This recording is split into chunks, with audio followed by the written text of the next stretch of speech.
Ohne meine Fehler hätte ich nicht mein Mindset von jetzt. Mein Mindset von jetzt hätte ich nicht ohne meine Fehler. Wenn du jetzt nicht bereit bist, für deinen Traum downzusizen, dann sind dir die Meinungen der anderen einfach viel zu wichtig. Ja, auf jeden Fall. Ich sehe mich als Mentor, um die Menschen daran zu erinnern, wer sie sind. Und zwar in die absolute Eigenverantwortung zu stoßen.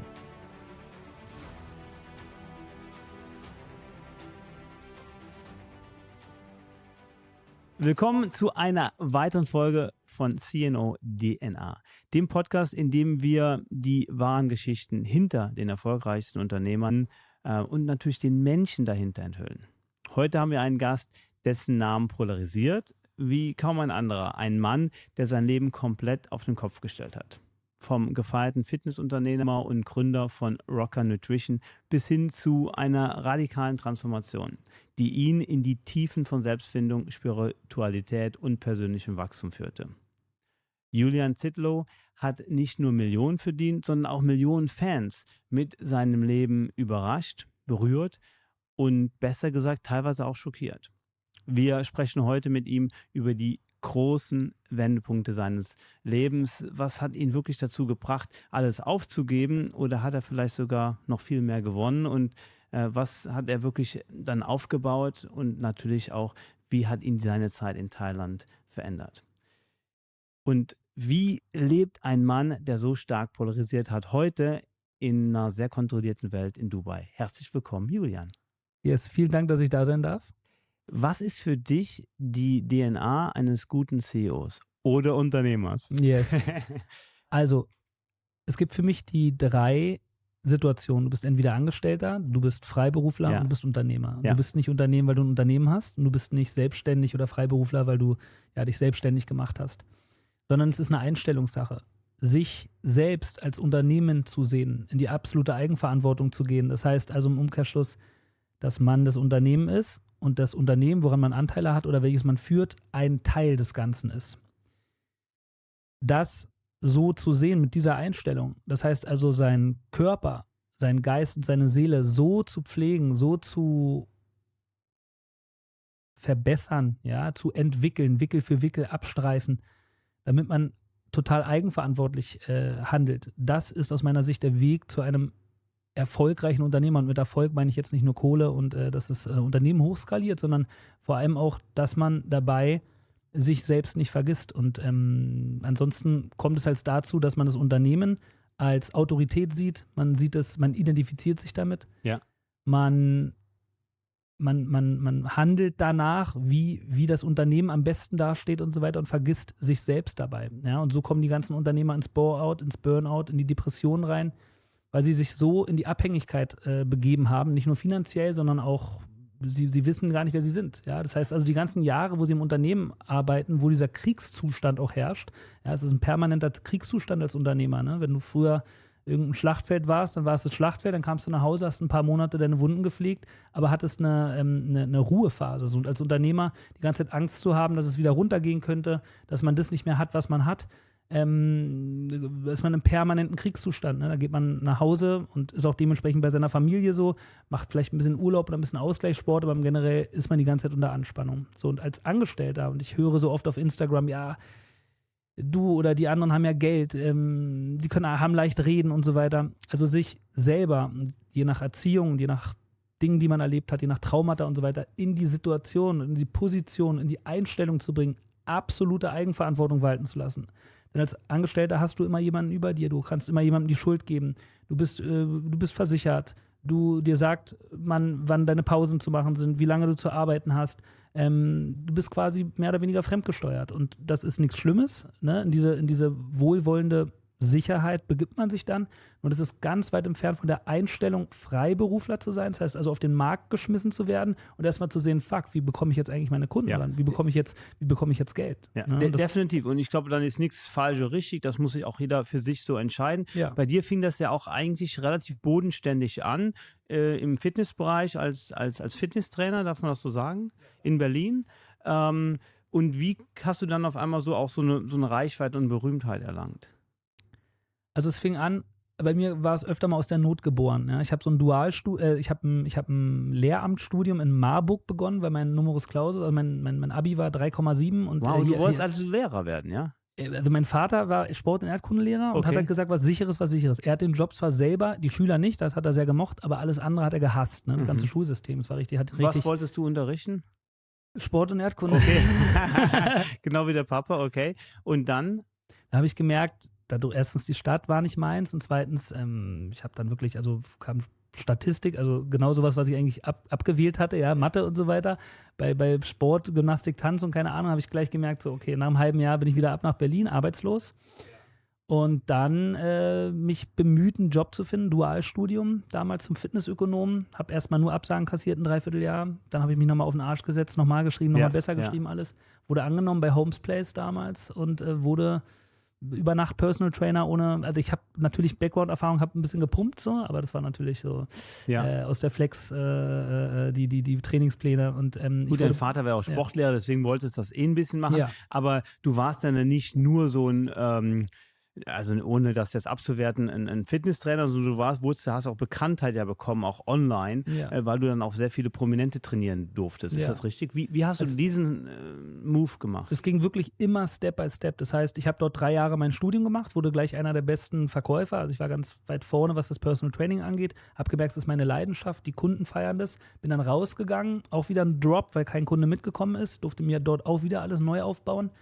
Und da bin ich in die Selbstständigkeit rein, verstehst du? Die Kunden einfach so mitnehmen und hey, und easy, nee, das Leben wollte nochmal richtig, nein, deine Einstellung ist immer noch Angestellter. Jetzt lern mal richtig, was ein Freiberufler, was das eigentlich bedeutet. So, dort rein, Akquise gemacht, zu irgendwelchen Network-Meetings gegangen. Ich habe also ich habe Klinken geputzt. Ja? Also jedes Mal, wenn ich in eine neue Situation gekommen bin, wie auch jetzt, heißt es runter von seinem hohen Ross und Klinken putzen. Und wieder die Rocky-CD reinmachen, oder Rocky auf Spotify anmachen und Eye of the Tiger hören, und zwar jeden Tag. Und dann bin ich raus, hab immer mehr Kunden bekommen und dann habe ich gesagt, okay, was mache ich mit meiner Zeit jetzt eigentlich? Ich habe zwar jetzt 3, 4, 5 Kunden am Tag, aber ich habe immer noch Zeit, was mache ich jetzt? Dann habe ich mich in meinen Kleiderschrank damals gesetzt, so ein kleiner begehbarer Kleiderschrank in meiner Wohnung damals. Und das war der erste Raum, wo schon was drin war. Also es hat nicht Gehalt. Und dann habe ich mir eine Leiter aufgestellt, so vom Umzug, habe einen Deo-Roller platziert und mein Handy, iPhone 5 oder keine Ahnung was damals, und habe mich aufgenommen und habe gesagt, so, jo Leute, mein Name ist Jürgen Zietlow und willkommen hier bei I Love Personal Training. Das sind die Top 5 Ernährungen. Wow. Ich habe einfach mal ganz einfach angefangen, diese Ernährung. Also einfach machen. Das ist, glaube ich, so ein krasses Einfach Learning und wichtig für alle, die zuhören, die gerade so ein bisschen, soll ich es machen, soll ich es nicht machen, einfach machen. Ich bin wieder an dem Punkt. Ich bin gerade wieder an dem Punkt und es ist so schön. Ich hab vor einer Weile, wo ich quasi wieder in die weltliche Welt gekommen bin, habe ich mir gesagt, ich möchte mich gerne in diesem Spiel wieder verlieren. Ich möchte die kleinen Dinge zu schätzen lernen und ich möchte diesen Hunger wieder bekommen. Ja? Ich hatte den auch am Ende meiner Unternehmerzeit, also als ich Rocker Nutrition noch geführt habe und als ich noch die Fitnessprogramme und so weiter hatte ich die letzten Jahre ein absolutes Bore-out und es wurde immer schlimmer und schlimmer, sodass ich mich komplett rehabilitieren musste. Krass. Aber lass uns noch mal ganz kurz erzählen. Dann sitzt du auf jeden Fall in deinem Kleiderschrank mit dem Deo-Roller, ein iPhone 5 oder was es damals gab und sagst, hey, das sind die 5 Tipps. Und das hat aber auch Zuspruch gefunden. Das haben die dann irgendwie, mag ich den Julian, der hat irgendwas, dem gucken wir zu. Und da haben ja immer mehr zugeschaut und auch ein paar Prominente, oder? Ja, das war wirklich, das war lustig. Also den einen oder anderen habe ich über mein Netzwerk da. Also wenn du sowas dem Universum aussendest, wenn du sagst, ich will und diese Schritte machst, dann kommt Law of Attraction, dann kommt es plötzlich. Ja? Das heißt also, dass es auf der einen Seite spirituell heißt, das zu manifestieren, also dieses Tool der Manifestation zu nehmen, wirklich selbst dran zu glauben, und daran glauben kannst du nur, wenn du die Schritte gehst. Du bist für deinen Glauben zuständig. Das heißt, wenn du nicht glaubst, dann bist du derjenige, der dein Leben einem Sinn gibt. Ja? Du kannst nicht hoffen, dass irgendwas passiert, irgendeine Eingebung und so weiter, die kommen dann auch.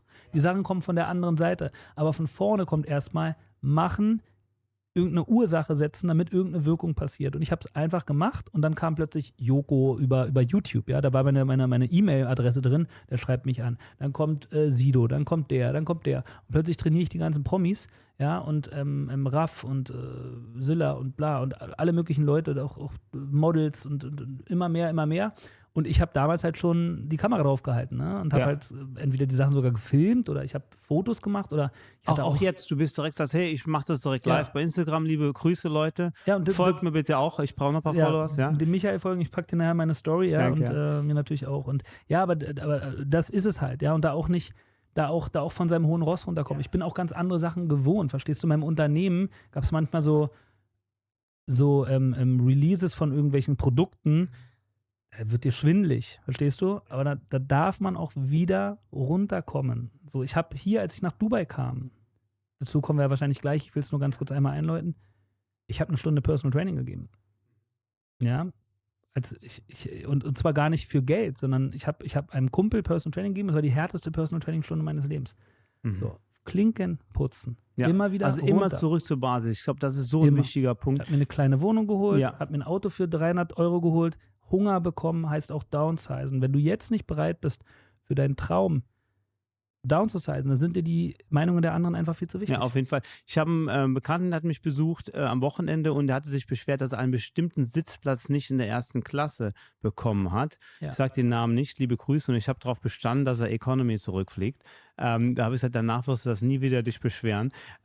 Und ich glaube, es hat funktioniert, wenn er angekommen ist. Aber ich glaube, das ist sehr wichtig. Also wirklich nur mal an der Basis bleiben.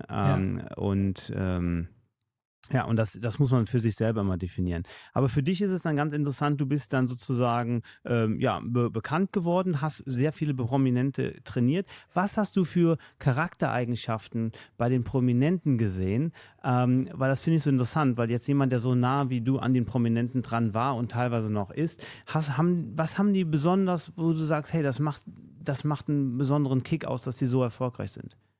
Fleiß, Risikobereitschaft. Und die glauben an etwas, weil sie schon ihren Glauben gestärkt bekommen haben, indem sie rausgegangen sind. Ne? Der eine ist Rapper, der andere ist Schauspieler, der andere ist Moderator. Fußball. Die haben schon mal gemerkt, ach, Moment mal, das klappt ja, die ganze Nummer. Ja? Das ist ja einigermaßen planbar. So, das ist einmal der Unterschied. Und zugleich aber auch sehr identifiziert mit ihrer Aufgabe. Ne? Was auch viele von denen, ich trainiert habe, fast jeder geht jetzt mittlerweile an die Öffentlichkeit und sagt, ich bin in psychologischer Behandlung. Ja, oder ich habe das und das hinter mir. Oder ich war in der geschlossenen oder ich habe das und das gemacht. Also jetzt kommt es langsam raus, wo drin wir hier leben. Ja.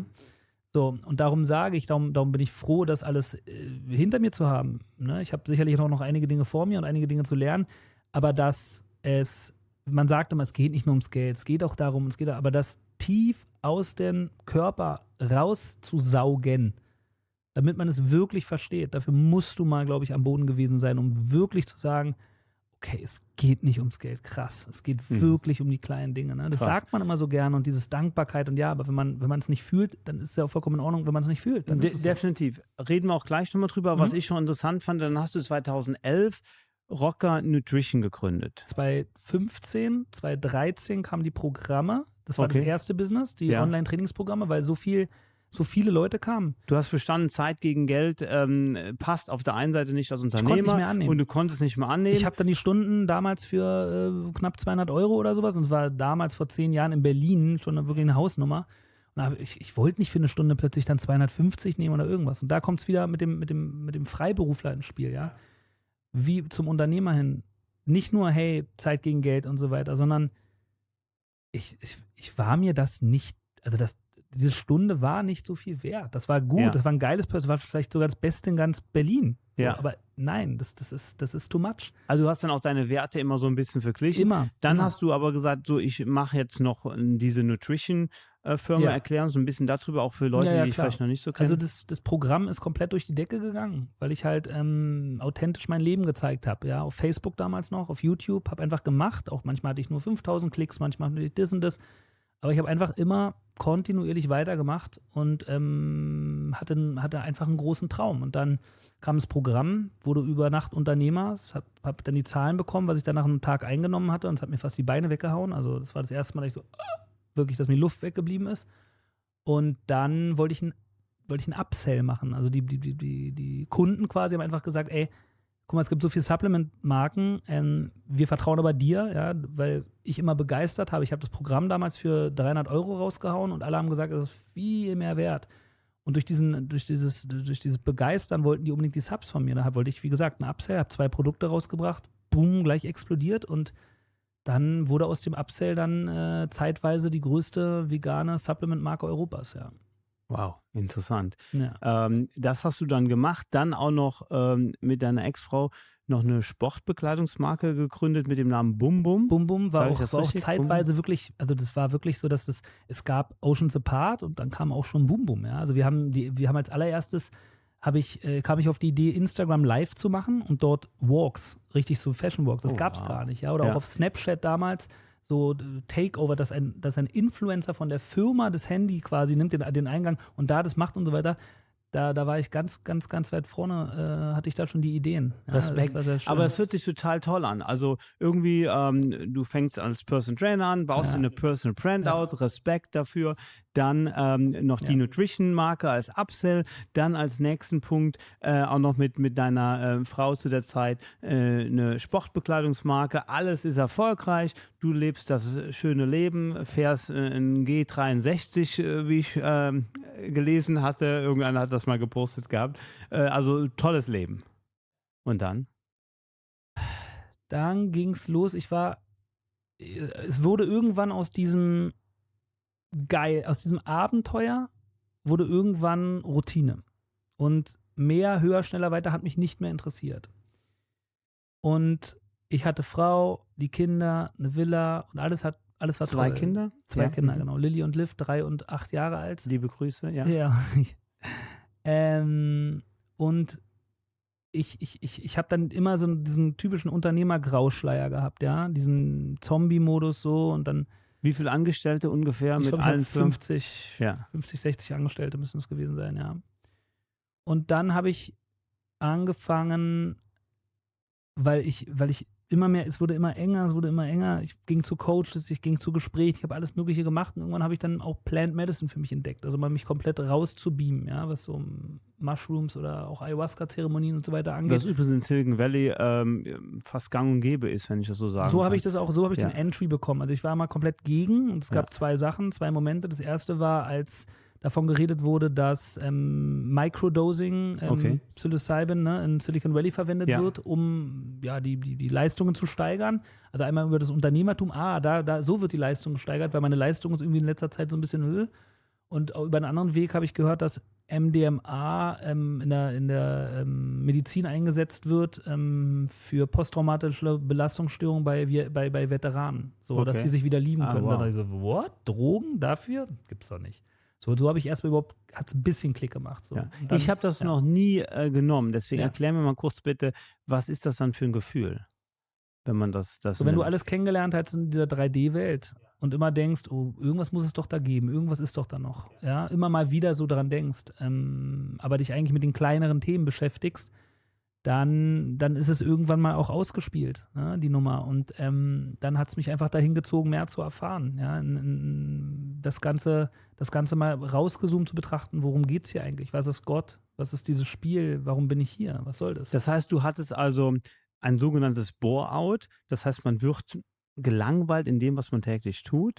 Ja. Das muss ich auch nochmal kennenlernen, dass es das so gibt. Ja, Ja. es ist halt so viele reden von einem Burnout und wir hatten schon Ja. mehrere auch in dem Podcast, die einen extrem krassen Burnout hatten, aber diesen Bore-out wird leider viel zu selten drüber gesprochen, weil es uns einfach Menschen, glaube ich, auch immer reizt, nochmal was Neues anzugehen. Auch wir wollen noch was erleben, wir wollen die Reise des Lebens, glaube Ja. ich, auch genießen und da was Besonderes tun. Burnout ist richtig, du wirst zu was getrieben, zum Beispiel zur Arbeit und so weiter, allein schon durch deine Traumata. Du merkst so, es brennt richtig. Es ist wirklich ein Brennen, entweder hier oder hier. Es brennt und du denkst, ich muss nur noch mehr machen oder ich muss nur noch besser sortieren oder ich muss noch besser Work-Life-Balance oder noch mehr in Urlaub fahren oder irgendetwas.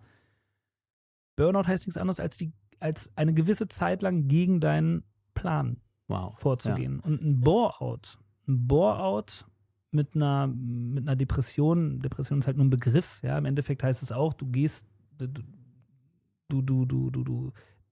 fängst keine Liebe. Es wird abgeschottet. Du hast plötzlich, dein Herz ist zu und ein Bore-out ist noch heftiger oder eine Depression, weil es dich halt wirklich auf den Boden rafft. Und egal, welche Ablenkung du vorher benutzt hast, ja, ob es jetzt Alkohol war, Essen war, Sport war, unternehmerischer Erfolg war, Freunde waren, irgendwas, von Mal zu Mal lenkt dich das weniger ab. Und so hast du die Sache, dass die Zeit nicht vergeht. Ja, in einem Bore-out, in einer Depression vergeht die Zeit nicht. Zeit ist eine Illusion Und auf der einen Seite, wenn es dir wunderbar geht, wenn du im Moment bist, ja, wenn du wirklich voll im Moment bist, vergeht die Zeit nicht. Ja. Aber im Bore-out vergeht die Zeit nicht. Wow. Du hast also dann verschiedene Dinge ausprobiert. Viele würden das auch wahrscheinlich unter Drogen abstempeln. Ja. Du Die sagst Bild zum auch Beispiel. wie sagt man das alternativ? Medizin, Bewusstseinserweiternde Maßnahmen, ja. Medizin. Und es war dann leider dann auch so ein bisschen öffentlicher Rosenkrieg, was ich gehört habe. Und das teilweise auch gelesen habe bei der Vorbereitung. Und du hast dann gesagt, nee, ich gehe erst nach Thailand. Warum Thailand? Und wie kamst du auf Thailand? Also die Sache war, dass ich entweder die Möglichkeit hatte, mich stationär aufnehmen zu lassen, Ja. weil es nicht mehr ging. Und dann habe ich einmal die Hände gefaltet, habe gesagt, bitte, gib mir irgendein Zeichen, ich muss was machen. Weil ich hatte nicht so ein gutes Gefühl einfach bei der stationären Behandlung. Ja. Ich wusste nicht, ob die mich überhaupt verstehen, ja, was ich schon gesehen habe, alles und so weiter. Und dann kam über einen Podcast, den ich gehört habe, ein Kumpel von mir, der zufällig gesagt hat, du, generell beim Podcast, ab 16. November oder Oktober bin ich dann wieder auf Koh Phangan in Thailand und so weiter. Und dann habe ich gesagt, wow, und da hat es direkt so, wow, und dann habe ich ihm angeschrieben, kann ich da mitkommen? Bin hin. Sollte erstmal nur 1 Monat sein und da war auch noch alles nicht okay, aber es war noch im Gange alles. Und dann hat sich das so entwickelt, dass ich öfter dort war, ja, also immer 2 bis 4 Wochen dort. Aber du hattest ja noch die Firma in Deutschland? Nee, habe ich noch offiziell, aber da war schon ein paar Monate vorher. Da hatte ich zum Beispiel eine dieser spirituellen Erfahrungen mit Ayahuasca und da stand mein inneres Kind vor mir und hat gesagt, entweder du hörst jetzt sofort auf oder ich mach dich fertig. Wow. Und du hast gesagt, okay, dann gebe ich die Geschäftsführung ab. Die Anteile hast du dann auch? Die habe ich erstmal behalten. Okay, als stiller Teilhaber, aber du hast nicht mehr operativ sozusagen. Ja. Okay. Ich bin vom Social Media raus, war dann 9 Monate draußen. Wow. Nichts gemacht. Und dann kam automatisch diese Entwicklung, dass die Bild geschrieben hat und so weiter, als ich in Thailand war. Also das war gar nicht über Social Media, da haben die gar nichts mitbekommen, sondern in Gruppen und Foren wurden Gerüchte gestreut quasi. Einige wahr, einige nicht wahr. Und dadurch hat sich dann richtig so ein Stuhl entwickelt und auf einmal war da eine riesen Schlagzeile und da dachte ich, wow. So, und dann bin ich an die Öffentlichkeit gegangen, ne, hab relativ schamlos und rücksichtslos auch meinen Weg gefahren. Auf der einen Seite sage ich, mich hat das befreit generell, auch dort wegzugehen und alles und hat mich wahrscheinlich auch gerettet. Und auf der anderen Seite muss ich auch sagen, dass ich jetzt eine andere Person bin. Ja? Ich bin, ohne meine Fehler hätte ich nicht mein Mindset von jetzt hätte ich nicht ohne meine Fehler. 100%. Wir alle und wir machen alle Fehler. Das ist halt super wichtig zu verstehen. Ja, und zugleich, alle haben schon damals gesagt, es wird eindeutig da und dahin gehen. Nur wenn du nicht kannst, wenn du musst, wenn du einfach diesen Weg gehen musst, wenn es nicht anders geht, obwohl überall alle das sagen, ja, es wird passieren, klar. Aber zugleich hat es mich gerettet. Ja, darum kann ich auf der einen Seite sagen, ich habe mein Leben gerettet und auf der anderen Seite habe ich natürlich auch viel Schmerz hinterlassen und viel Dinge getan, die ich jetzt so nicht mehr tun würde. Dein Instagram-Account wurde dann temporär mal mehrmals schon stillgelegt, geblockt. Ja. Du warst auf OnlyFans mit einer Partnerin. Es gibt einige Sachen, die ich wirklich gut fand. Das heißt also wirklich aus diesem absoluten Gesellschaftsding rauszugehen und mal wirklich, wirklich authentisch zu sein. Ja. Natürlich wirkliche Authentizität knallt so ins Gesicht, nicht nur bei mir, sondern auch bei den Leuten, dass bei denen auch sehr viel bewegt wurde. Ja. Viele ich habe super viel geile Nachrichten bekommen, also eigentlich fast nur geile Nachrichten. Natürlich war da auch sehr viel Hate, was ja auch vollkommen in Ordnung war, aber sehr viele wurden dadurch richtig ertappt, ja, dass sie in ihrem Gesellschaftssystem festhängen und da einfach nicht rauskommen. Ne? Ich habe denen das ins Gesicht geschleudert. Auf der anderen Seite, ja, wie gesagt, waren da einige cringe Dinge dabei, für mich ist es so weit weg, dass es wie, als wenn ich das in der Jugend getan hätte, ohne mich jetzt hier raus aus der Verantwortung ziehen zu wollen. Verstehe ich. Aber lass uns noch mal ein bisschen drüber erzählen, was in Thailand passiert ist. Weil du hast ja einen riesen Wandel auch hingelegt. Das heißt, auf der einen Seite bist du da hingegangen, um nochmal eine Selbstfindung zu haben. Was du auch heute nach wie vor sagst, das war der richtige Weg, die richtige Entscheidung. Ich wünsche nur, ich hätte nicht so viele Menschen, die mir nahe standen, auch, sage ich mal, wehgetan, oder wie man es sagen würde. Definitiv. Aber dass du da hingegangen bist, um dich selber zu finden und den Ja. Mensch zu sein, der du heute bist, sagst du, das würdest du jederzeit machen. Es hat mir unfassbar viel gegeben. Wie findet man sich? Für jeden da draußen, der sagt, hey, ich bin auch gerade in so einer Situation, Bore-out oder Burnout. Ich finde, das sind zwar beide Extreme, aber beides haben doch viele Sachen gemeinsam, weil ich hatte einen, der hatte Burnout im Podcast und ich hatte vorher noch seine Frau angerufen und habe gesagt, hör mal, wie war das für dich?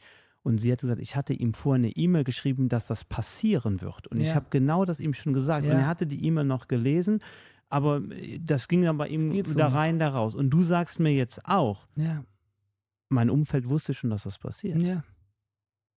Du musst die Menschen lassen. Du musst die Menschen lassen. Es ist das Richtige. Darum geht es. Es gibt einen Weg, wo du nicht mehr nach links und rechts guckst, sondern wirklich nur dahin. Und das ist dann genau das Richtige. Burnout, Bore-out, du weißt gar nicht, der Großteil der Menschen. Nur im Moment ist es noch so, dass einige sich noch ablenken können, aber es wird immer spitzer. Die Filme werden immer heftiger, immer schnellere Reize. 1 Minute nur noch Aufmerksamkeit. Es ist richtig wie so eine Welle, die jetzt richtig und das wird nicht mehr lange gut gehen, so in der Form. Ja? Also, es ist egal, was man macht. Es gibt der Coaching-Markt ist ja überschwemmt von Menschen, die es angeblich wissen, wie man seinen Blueprint zu gehen hat. Was ich nicht so sehe. Ja, ich sehe es anders. Ich sehe, wir dürfen uns unserer Depression bewusst werden. Es ist eine kollektive Depression. So. Ich glaube, es ist auch wichtig, einfach zu Sachen auch zu stehen und auch in der Öffentlichkeit. Ich glaube, das haben wir auch jetzt unsere Generation noch mal ein bisschen mehr gelernt, zu sagen, hey, so ist der Status, mir geht es gerade nicht gut aus den und den Gründen, dass man einfach mal schon mal anfängt, darüber zu sprechen. Du warst dann in Thailand, hast dann verschiedene Sachen ausprobiert, da macht man auch so gewisse Rituale. Also ich habe das vorher schon gemacht. Aha. Ich habe es nicht erst seit Thailand. In Deutschland oder in Deutschland, Holland? Ich weiß nicht. In London, in Mexiko, überall. Es gibt verschiedene pflanzliche Medizin, die schon zum Teil seit über 15.000 Jahren. Wie kann man sich sowas vorstellen? Also Vorstellung geht nicht, sondern es ist, weil es unerklärlich ist. Es ist zum Teil, bringt es dich in die Verbindung mit den Göttlichen. Es kann einfach nur irgendein Traumata sein, was hier ist, wo du merkst, zum Beispiel über den Kaktus San Pedro, der arbeitet mit Schwingung. Du bist und holt dieses Traumata und du merkst, das ist die Vaterenergie und dann auf einmal hast du deinen Vater und dann geht's los und du kannst dich wieder emotional in die Kindsrolle fallen lassen und das Trauma rausweinen oder rauskotzen oder sonst irgendwas. Das heißt, früher als Kind hast du ja nur überlebt, weil du die Dinge so angenommen hast, wie sie sind. Ja, deine Eltern haben dich geschlagen und haben sonst irgendwas gemacht oder dich nicht beachtet, keine Liebe geschenkt. Dann war das genauso richtig. Du musstest es als so ist es richtig annehmen, weil du abhängig warst. Die Eltern sind die Götter. Ohne die Götter, da stirbst du. Das heißt, du musst das für gut anerkennen, was sie machen, beziehst es also auf dich. Und darum, auch wenn du sagst, ich bin nicht dran schuld an der Scheidung oder an sonst irgendwas, wirst du das als Kind immer drin haben. Ja, bis zu einem bestimmten Punkt. Und da hat jeder Mensch so viel Zeugs drin, dass dich das im Erwachsenenalter hilft dir das halt nicht mehr. Es hat dir damals das Leben gerettet, es hat dich damals geschützt. Aber im Erwachsenenalter hindert es dich daran, weil du diese Muster immer noch hast. Ja? Der Mind ist das Einzige, was unser Blickfeld ist. So. Was dort wirklich ist, nämlich das Paradies auf Erden, das können wir nicht sehen, weil wir in unserem Kopf sind. Von den ganzen Filtern. Und einige Filter davon sind aus, da wird der eine oder andere wahrscheinlich auch du nicht dran glauben, früheren Leben und so weiter, aber auch von den Eltern, aber auch von Reinkarnation und so weiter und so fort. Ja? Das heißt, man probiert dann so verschiedene Sachen aus. Wann weiß man, wann es genug ist? Weil du bist ja auch dann irgendwann gesagt, du, das reicht mir jetzt. Du hast mir jetzt mal von ein paar Sachen schon mal im Vorfeld erzählt. Manche Sachen sind auch mit Schnupftabak, wenn ich das richtig verstanden habe. Manche vielleicht auch nur mit Atemübungen. Das habe ich selber schon gemacht, bevor ich in so ein Kältebad gehe. Genau, ist auch sehr wichtig, wie man atmet. Habe ich am Anfang geht man so ein Kältebad und nachher versteht man muss das Ganze in Ruhe angehen lassen und dann ist es auf einmal gar nicht mehr so extrem. Bei den Sachen geht es darum, den Mind außer Kontrolle zu bringen, dass er dich nicht mehr festhält, dass du die Welt nicht mehr so siehst wie deine Gedanken. Ja? Die Gedanken und der Mind sind eigentlich nur geschaffen worden aus Langeweile. Ja? Davor wussten wir Körper und Seele. Der Seelenplan war da und körperlich haben wir gespürt, wenn irgendwas ist, wenn wir irgendwelche Nahrung brauchen, wenn wir eher süße Nahrung brauchen oder eher das. Wir konnten die Vitamine und Makronährstoffe genau analysieren. aber weil wir nicht mehr ums Überleben kämpfen müssen, quasi. Und jeden Tag im Moment für das, was notwendig, jetzt gibt's Essen, jetzt geht's auf die Jagd, jetzt gibt's das und das, sondern jetzt ist so, schaffen wir uns unsere Ängste, Sorgen, Probleme, Scham und Schuld, damit es nicht zu langweilig ist. Ja. Und diese Zeremonien, die gibt es auf die unterschiedlichsten Arten, die unterschiedlichen Substanzen und auch keine Substanzen. Das fängt bei Nagelbrettstehen an bis hin zu also alle Dinge, die den Mind ins Chaos bringen, sind dafür da, um dich mit deiner Seele zu connecten, um einmal den Körper, um dich wieder in den Körper reinzubringen und zugleich Mind weg, Körper und Seele Verbindung. Mhm. Interessant, das hört sich alles so an, dass es nicht immer so unbedingt Spaß macht, aber dass der Patient das braucht. Ja? Also nach dem Motto, der Doktor sagt, die Medizin schmeckt nicht gut, aber der Patient braucht das. Jetzt sage ich mal, auf dem Nagelbrett stehen, stelle ich mir jetzt nicht so unbedingt traumhaft vor.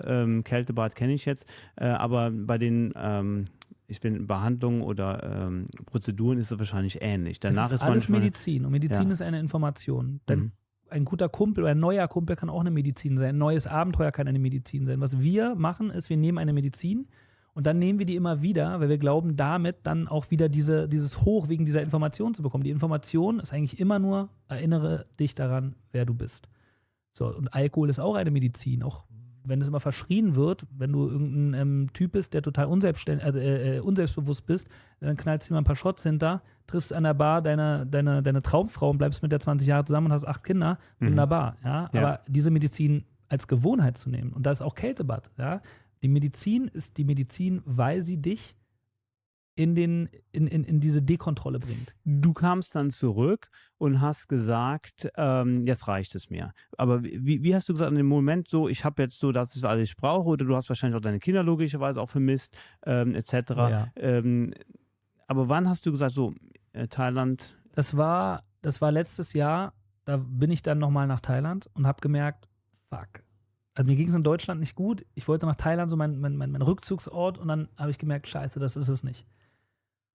Und dann bin ich nach Indien, ja, das erste Mal, meine Mutter kommt aus Indien, ich war noch nie in Indien und vor 40 wollte ich nach Indien. Und dann bin ich hin in einen Yoga- und Meditationsretreat. Zu dem Zeitpunkt war halt wirklich, ich wusste nicht, was mit mir los ist. Ich wusste nicht mehr, meine Tools haben nicht mehr ausgereicht. Und dann saß ich da im Meditationstag 5, keine Ahnung, 3, 4, 5 Stunden Meditation, und dann habe ich mir gesagt, jetzt reicht's mir. Hab gegoogelt, bin ins Gym um die Ecke, ins Gym, also das, was es in Rishikesh an Gym gibt. Rishikesh war das okay in Indien, oder? Und dann habe ich mir einen Burger gekauft. Also ich wollte vergessen. Ich habe keinen Warum Bock mehr. Rishikesh? Ist ja auch bekannt, für die es kennen. Ja, ich war Mumbai zuerst, dann Rishikesh, und einfach nur, um irgendwo einen Pfad zu haben in diesem riesigen, fast schon Kontinent, weißt du? Also Wahnsinn. Für mich war das ich war auch schon mal in Rishikesh, deswegen wandern in den Himalayas.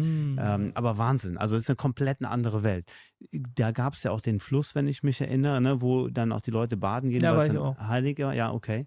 Aber nicht der Ganges, den anderen, diesen Wasserfall da. Ja. Ja, den Wasserfall, okay, ja.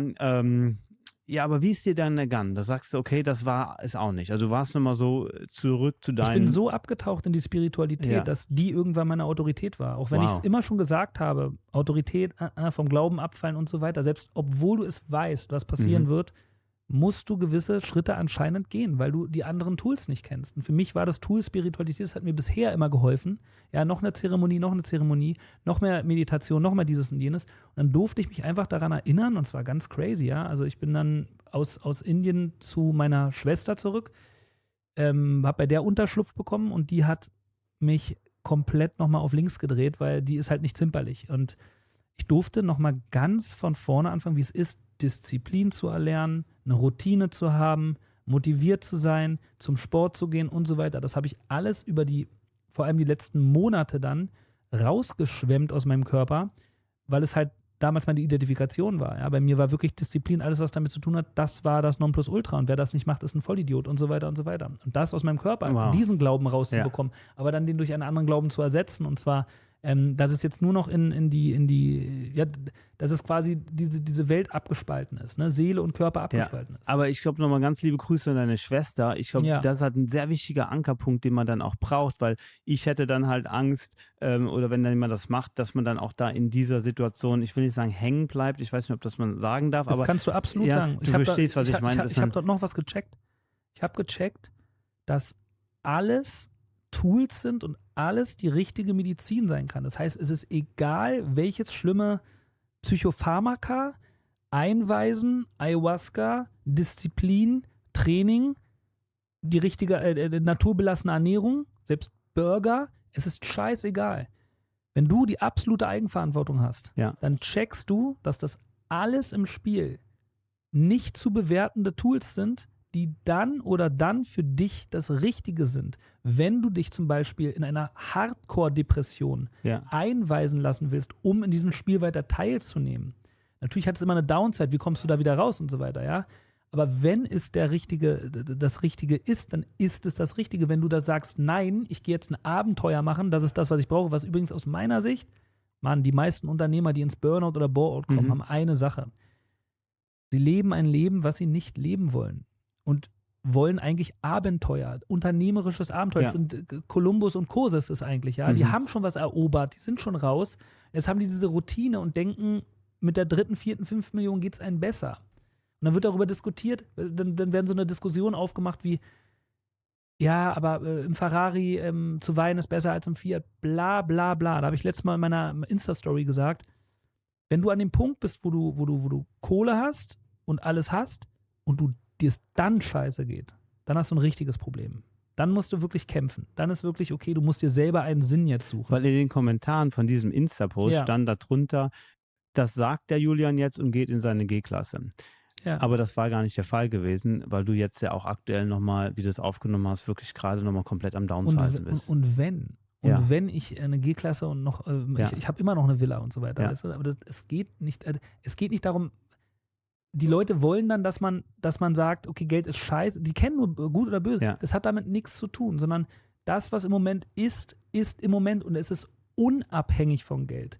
Darum geht es. Es ist nicht gut, Geld ist gut oder schlecht. Es ist unabhängig. Wenn du eine Depression hast, ob du reich bist oder arm oder was, dann ist es dir egal, ob jetzt dein Haus auch noch gefändet wird oder bla. Ja, natürlich kannst du sagen, hey, ich habe so ein Polster, bla, aber dann hast du das nicht, aber du hast was ganz anderes und zwar die Gewissheit, dass es nicht daran liegt. Ja, definitiv. Also ich glaube, das ist halt auch sehr wichtig zu verstehen. Wie gesagt, viele vielleicht, die jetzt auch zuhören, die auch noch nicht das so erfahren durften, was du erfahren durftest, wie das ist, so ein tolles Auto zu fahren, eine Villa, weil du kamst dann 2004 zurück, beziehungsweise war dann auch ein Liebes-Comeback. 2024. Ja. Und dann gab es aber doch die erneute Trennung leider im August. Dann wurde die Berliner Familienvilla auch verkauft, ich glaube für 8,2 Millionen Euro. Also dann war nochmal komplett Schluss. Ich bin froh nochmal, also genauso wie mit Thailand oder mit allem, ich gehe so lange rein, bis ich davon überzeugt bin, dass es mich nicht mehr immer wieder ruft, sag mal, wäre das nicht, ist das nicht eigentlich und so weiter, sondern dann muss ich es doch ausprobieren, ob es das ist oder nicht.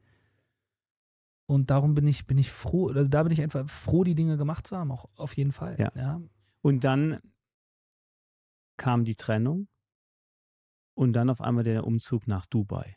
Warum Dubai, wo es ja hier wahrscheinlich jetzt mehr reguliert ist, sage ich mal jetzt wie in Thailand. Ich lebe jetzt hier seit 18 Jahren. Du hast mich auch privat mal besucht jetzt die Tage und ich habe dir mal hoffentlich ein bisschen noch eine andere Seite von Dubai gezeigt, aber du hast auch eine andere Seite von Dubai schon vorher gesehen, wo du sagst, hey, gibt es auch Areas, wo coole Natur ist, wo man auch zu sich finden kann. Warum dann Dubai?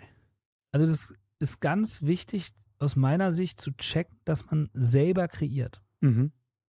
Wenn man gecheckt hat, also wenn man diese Eigenverantwortung übernimmt, und das ist wirklich für den einen oder anderen wird es ein knüppelharter Weg sein. Ja. Diese typischen Unternehmer-Stories, die ihr immer hört, das ist bei jedem Unternehmer so. Es gibt keinen Unternehmer, der sagt, ach, dann bin ich so und dann also sowas habe ich noch nie gehört. Es gibt immer eine Unternehmer-Story. Hoch, runter, dann bam, dann wieder fast pleite, dann wieder bam, dann wieder bam, dann wieder. Und das macht es nun mal aus. Und wenn du diesen Filmpart oder diesen Filmabschnitt so spielen willst, dann mach es, sei dir aber gewiss, dass da auch was zurückkommt. So. Also das Universum oder Gott sucht sich immer den Ausgleich. Ja? Es wird immer ausgeglichen. Und Dubai war der Fall, dass meine Ex mit meinen Kindern nach Dubai gezogen ist und Dubai war für mich der Graus. Ja? Also total reguliert in deiner Wahrnehmung und. Auch gar nicht, es geht gar nicht um die Regulation, so ein bisschen, ja, aber es ist jetzt nicht so, dass ich das kam halt auch ein bisschen strange rüber, dass ich jetzt jede Woche mir irgendwas anderes reinpfeife. Ja? Also es gab gewisse Zeremonien oder sonst was, aber die du noch fortgeführt hast, ja? Nicht mehr. Nee, die habe ich auch schon, ist auch schon länger nicht mehr. Ja? Weil es jetzt auch reicht mit der Information. Ne? Das war jetzt genauso richtig, nur auch schon damals, als da Kritik aufkam, also in Berlin geht jeder einmal die Woche feiern und knallt sich weiß ich was hinter. Ja. Also reich von Informationen meinst einfach, du hast jetzt schon genug kennengelernt oder gesehen. Ich hab mich komplett erinnert. Ich habe mich komplett daran erinnert. Das, wovon die Gurus, Kurt Tepperwein, Osho und so weiter reden, ich habe mich komplett erinnert. Und es ging nicht weiter rein. Es geht nicht weiter rein. Dann heißt es vor der Erleuchtung Chop Wood, Carry Water. Nach der Erleuchtung Chop Wood, Carry Water. Darf jetzt wieder Holz hacken und Wasser tragen. Du hast auch Tattoo bei dir, Now You Know, ja? Wie ich dich das erste Mal kennengelernt hatte. Wir haben ein sehr intensives Gespräch geführt, wie du mich besucht hast. Und dann habe ich gesagt, hör mal zu, was haben eigentlich die Tattoos für Bedeutung? Und das war halt dann auch Teil der Prozedur, um auf der einen Seite habe ich jetzt verstanden, zu sich selbst zu finden und auf der anderen Seite auch das System besser zu verstehen. Die Matrix oder wie du das Matrix-System ist halt alles aus deinem Kopf raus. Es ist alles der Kopf. Es ist alles der Mind, der dieses Spiel hier produziert. Und in diesem Spiel bewegst du dich dann. Nur über deinen Kopf. Alles, was du denkst, ist wahr. Alles, was du glauben willst und deinen Glauben in diese Richtung stärkst, indem du Erfahrung machst, wird wahr. Für jemanden, der das und das und das glaubt, ist das die Wahrheit. Und darum, Wissen und Glauben gibt es in dieser Welt, den Unterschied gibt es nicht. Sondern Wissen ist die Wahrheit und die lernst du kennen, wenn du zu Gott findest. Wenn du dich komplett erinnerst, wer du bist. So. Alles andere ist Glauben und den kannst du immer wieder selbst wählen. Du kannst deinen Glauben in dieser weltlichen Welt immer wieder selbst wählen an alle möglichen Ecken und du kannst dich in diesen Glauben verlieren. Du kannst durch diesen Glauben beflügelt werden, dann wird dieser Glauben irgendwann vielleicht auch eng, du kannst aber gar nicht mehr raus, dann kommt irgendjemand, dann kommt ein von dir gesandtes Zeichen, entweder in Form von einer Person oder in Form von einer Pflanze, in Form von sonst irgendwas, die dich aus diesem Glauben befreit und rausholt und dann kann es passieren, dass du dem nächsten Glauben anhaftest, es dreht und wendet sich dieses Spiel, zack, zack, zack, zack. Das hier ist ein Unternehmer-Podcast. Aber mir ist sehr wichtig, dass wir da so offen drüber reden. Deswegen vielen Dank dafür, weil ich glaube, dass es vielen Unternehmern so geht, wie es dir damals in Berlin ergangen ist. Oder deswegen glaube ich, es ist einfach wichtig, darüber zu sprechen. Wenn du jetzt deinem Ich vor 10 Jahren nochmal was sagen könntest. Vor 10 oder sage ich mal am Anfang deiner unternehmerischen Laufbahn oder wo du so auch den Erfolg hattest, weil es hören sicherlich auch viele zu, die dann nochmal so den nächsten großen Tipp haben wollen, um, weißt du, auf den nächsten Meilenstein zu kommen. Was würdest du dir da sagen, dass vielleicht der ein oder andere das nicht so durchleben muss wie du mit vielleicht einer Trennung, wie würdest du das sagen? Also es gibt 2 Sachen. Einmal Körper, Geist und Seele nähren. Ja, wir probieren uns vor allem als Unternehmer, aber generell auch immer so wie diese Superhelden darzustellen. Und dann habe ich damals MMA und dann mache ich hier Yoga und dann mache ich hier Coaching und dann mache ich dieses und jenes, alles cool. Aber wo ist die Seele? Und die Seele arbeitet nur im Chaos. Das heißt also, dich in Situationen reinzubringen, wo du nicht kontrollierst.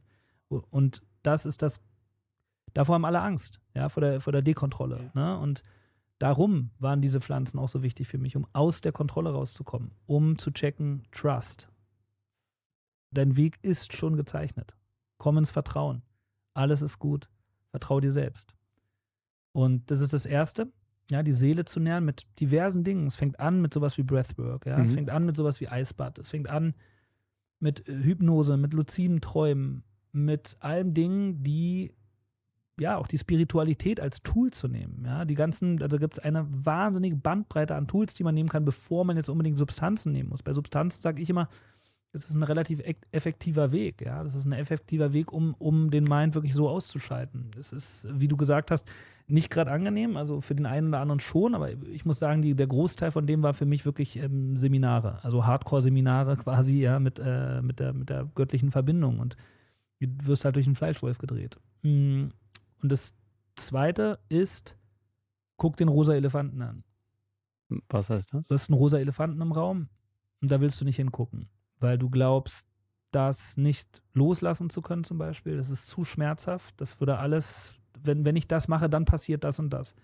Und das ist meistens die Identifikation, an der du haftest. Das kann deine Frau sein, das kann dein Unternehmen sein, das kann sonst irgendwas sein. Und du musst es angucken. Das heißt nicht, dass du dich sofort trennen musst und so weiter, aber du musst es zumindest dir sagen, ja, ich bin unglücklich. Egal, was ich gerade tue, egal, wie ich es einteile, egal, welche Eheberatung ich habe, egal, welche Unternehmensberatung ich habe, es ist egal, was ich gerade tue, ich bin unglücklich. Und das musst du dir selbst zumindest eingestehen, damit Änderung kommt. Du musst dir sagen können, ich bin im Knast, damit du aus dem Knast rauskommst. Wow, so powerful. Also ich glaube, das ist super wichtig, das zu verstehen, dass wir zu oft drumherum gehen um das eigentliche Problem und irgendwelche andere Probleme noch davor schieben oder sonstige Sachen machen, obwohl eigentlich ist it's just simple, just go to the core, also dass man einfach zum Kern geht und sagt, okay, das ist das eigentliche Problem. Ja. Und das andere, was ich auch empfunden habe, wie gesagt, Substanzen, so Sachen sind für mich noch ganz weit fern. Also ich habe es noch nicht ausprobiert, beziehungsweise ich sage jetzt nie, aber man soll niemals nie sagen. Jetzt bist du ja schon ganz schön nah dran. Aber ich glaube, es ist einfach sehr wichtig, dass man auch das Unternehmertum als ganzheitlich sieht. Das heißt, das Unternehmen Body, ist hier. Mind. Das ist hier, das Ja. Unternehmen. Es hat gar nichts mit dir eigentlich zu tun. Es könnte auch Unternehmen XY, man redet immer von seinem Baby. Ja, voll. Es ist auch eine Zeit lang so, aber es ist nicht dein Baby. Das muss man immer wissen. Die Identität ist bei dir selber. Die muss Du bei dir bist- selbst bleiben. Ja, weil ich glaube, das ist halt sehr wichtig zu verstehen. Ich habe halt Unternehmer kennenlernen dürfen, die Milliarden gemacht haben an Umsatz und teilweise auch Profit hatten, aber die waren totunglücklich, weil sie, wie gesagt, zu ihren Kindern gar keinen Kontakt mehr haben konnten oder durften im Endeffekt nachher, beziehungsweise auch gesundheitliche Probleme hatten etc. Deswegen glaube ich, ist einfach sehr wichtig, dass man die verschiedenen Aspekte frühzeitig, das wünsche ich halt alle, die zuhören, dann schon mal betrachtet und dafür auch eine Attention hat. Body, Mind. Der eine, der hatte eine große Firma, hatte aber keine Investitionen, war halt eigentlich immer wieder arm, deswegen auch Investitionen machen. Und natürlich auch ein anderer Punkt, den ich sehr wichtig finde, auch mal was zurückzugeben. Ja. Wie war das bei dir? Was macht dich wirklich glücklich? Also warum ich auch in Dubai bin, ist ja, weil meine Ex hier mit den Kindern hergezogen bin. Und dann bin ich nach Dubai und dann als ich die Entscheidung getroffen habe, ich folge meinem Bedürfnis, nicht mehr meinem Mut, ja, nicht mehr das kann übrigens Unternehmern, die in einer Depression oder in Burnout sind, ist dieses Tool Follow Your Highest Excitement, dass man also seinem Mut folgt, kann eine absolut Bombenmedizin sein. Nur auch ich bin daran richtig hängen geblieben, ja, in diesem Glauben, dass das nur noch so geht, dass es für mich super schwer war, aus diesem Mutthema rauszukommen, sich einen Plan zu machen, wieder Routinen zu machen und seinem Bedürfnis richtig zuzuhören. Und mein Bedürfnis sind meine Kinder. Ja, und meine Kinder machen mich unheimlich glücklich. Darum, die Leute, die Kinder haben, haben einen Vorteil, sie haben Sinn. Ja, auch wenn man immer sagt, du musst dir noch einen anderen Sinn suchen und guck auf dich und so weiter. Wenn du einmal geprägt bist bei deinem Kind, ja, dann bist du geprägt. So, dann bist du verliebt. Dann ist es eine Anziehung, die nicht zu beschreiben ist, weil das bist du.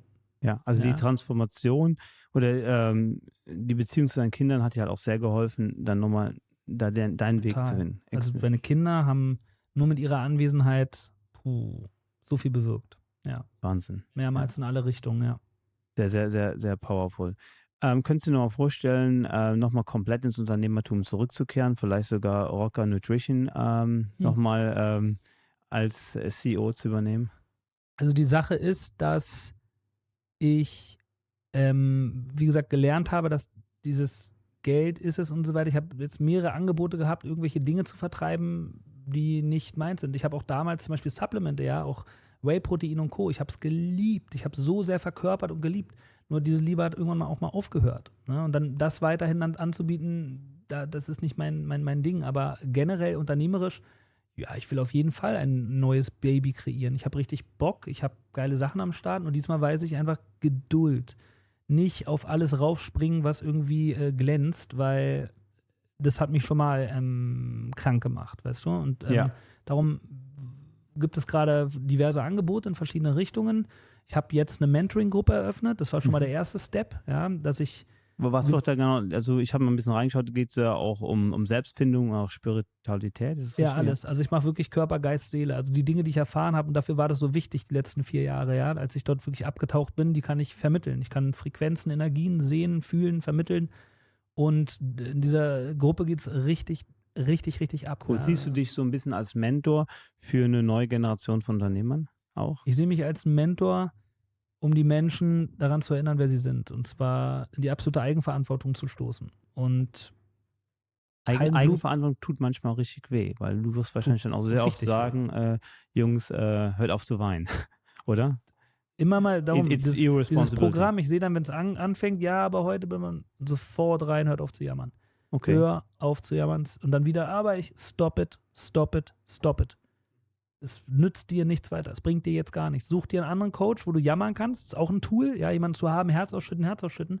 Aber ich hatte mal einen Coach oder habe einen Coach, der sehr wichtig war vor einigen Monaten, wo ich hingekommen bin und gerade in diesem Jammerfilm war, die sind nach Dubai, was soll ich jetzt machen und bla, und dann guckt er mich an und sagt, seit wann bist du eigentlich so eine Pussy geworden? Ja, und hat mich eine Stunde durchbeleidigt und das war genau das, was ich an dem Punkt gebraucht habe. So, auch ein geiles Tool, ne? Ja, so würde ich sagen. Also ich habe einen Auftrag, der größer ist als Geld oder irgendwas, sondern der ist für mich, die Leute erinnern, und zwar in meinem Tempo. Das heißt, ich darf das erstmal selber walk that talk. Ich darf es erstmal vorgehen. Und während ich das gehe, wende ich das danach, wenn ich das gemerkt habe, wow, ja, in Lives an, in Livestreams und so weiter, wo wirklich die Kinnladen runterknallen, weil ich manchmal auch währenddessen richtig Eingebungen bekomme, wie das Ganze energetisch zu sehen ist. Zum Beispiel mit diesem Angestellten, Freiberufler, Unternehmer. Ich kann richtig fühlen, was es energetisch bedeutet, dort den Step rauszumachen und so weiter, weil ich auch gerade wieder mittendrin bin. Du sprichst es gerade an, ich bin gerade auf dem Weg vom Freiberufler wieder zum Unternehmer, aber ich will es bedienen können, ich will es verstehen können und ich will es komplett energetisch fühlen können. Es soll mich nicht wieder so übermannen, weißt du, ich will erwachsen werden. Ja? Erwachsen kommt auch von Erwachen. Und ich möchte es jetzt bedienen können. Ich weiß, dass Rocker und alles, was damit zu tun hat, nur Training war. Ich weiß, dass ich einen größeren Auftrag habe und den bin ich gerade am Erfüllen. Und in dieser Mentoring-Gruppe kann ich mich zum Beispiel komplett ausdrücken. Wenn ich damit jetzt auf YouTube oder sonst was gehe, kommt eine Art von Gegenwind, die es noch nicht versteht. Ne? Ich darf da noch trainieren und üben, wie ich genau die Sachen rüberbringe, damit es auch mehr und mehr, aber alles Step by Step. Aber wenn einer Gegenwind vertragen kann, dann sicherlich du, oder? Also die Bild-Zeitung hat über dich geschrieben, Kommentare waren teilweise auch nicht immer schön. Die Sache ist, what you put out is what you get in. Und ich habe nichts, der den Ball hat, wird angegriffen. Nur ich will komplett dahinter stehen. Es soll ich sein. Verstehst du? Ich möchte nicht irgendwas machen, um Attention zu bekommen. So, klar kann ich eine Rolle spielen, ja, die spielt jeder. Jeder spielt seine Rolle vom Partner, seine Rolle vor dem, seine Rolle vor dem, seine Rolle vor dem. Würde ich auch übrigens jedem nochmal mit auf den Weg gehen, sich abzugrenzen und zu schützen. Das heißt, du musst nicht überall dein Herz ausschütten, du musst nicht überall real sein oder irgendwas. Kannst du ganz genau für dich entscheiden, wie real und wie authentisch du sein willst vor dem, dem oder dem. Man muss auch seiner Frau nicht alles sagen. Ja? Auch das habe ich gelernt. So dieses, nein, das hat da gar nichts zu suchen. So. Julian, vielen Dank für das sehr super offene Gespräch. Dankeschön. Sehr gerne. Bevor ihr geht, ein kurzer Hinweis an alle unsere unternehmerischen Zuhörer da draußen.